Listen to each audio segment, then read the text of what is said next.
Most wonderful people and most happiest people on this earth. ఈ భూమి పైననే అత్యంత ఆనందకరమైన ప్రజలు ఎవరు అంటే మనమే, వధువే. అద్భుతమైన ప్రజలు ఎవరంటే మనమే. ఈ వర్తమానం అంగీకరించిన వారు, ఈ వర్తమానాన్ని అంగీకరించిన వారు, ఈ వర్తమానాన్ని అంగీకరించిన వారు. బ్రదర్ సిస్టర్, నేను మళ్ళీ చెప్తున్నా, వర్తమానం నీకు అర్థం కాకపోతే కాకపోని, కానీ దాన్ని నమ్ము, దాన్ని అంగీకరించు, దాన్ని అనుసరించి జీవించు. అర్థమయ్యేటట్లుగా చేసే పని దేవుడిది. తన వాక్యానికి తానే అనువాదకుడు, తన వాక్యానికి తానే అర్థం చెప్పువాడు. నువ్వేం చేయకు, దాన్ని నమ్మ అంతే.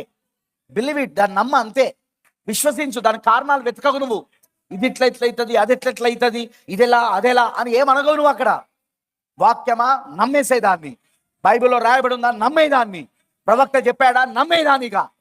7వ పలకబడిన మాట ఈ కాల ప్రవక్త, 7వ దూత వర్తమానం. నమ్ము, రాయబడిన వాక్యం ఈ బైబిల్, దీన్ని నమ్మ అంతే. ఇక వేరే ఏం చూడకు.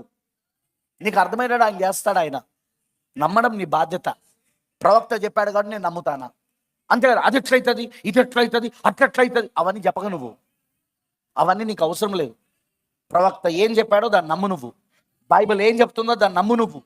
మనుషుడు బ్రతుకుచున్నదే రొట్టె వలన మాత్రం కాదు, కానీ దేవుని నోటి నుండి వచ్చే అది అది అది అది చూడాలా నువ్వు ఇప్పుడు.